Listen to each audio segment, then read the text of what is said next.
Hi guys, ayan, good afternoon. Ayan guys, mayroon po ako nabiling tilapia. Napakalaki. Napakalaki pong tilapia guys. Ayan, ang laking tilapia po ba yan guys. Oh, ang laki-laki. Oh, diba? 2 piraso po. Yung isa na hiwa-hiwa ko na.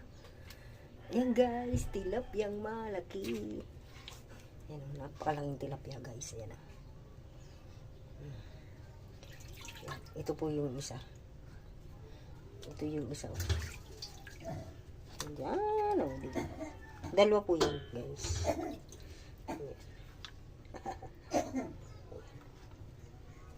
Ayan, oh, nahiwa ko na po kasi. Ayan. 2 pong malaking isda. Ayan. Oh, diba? Ang laki-laki pong isda. Ayan. Kasi po, kay isda lang namin kahapon ng tilapia. Eh, may naglako kanina, yung dabarkads ko.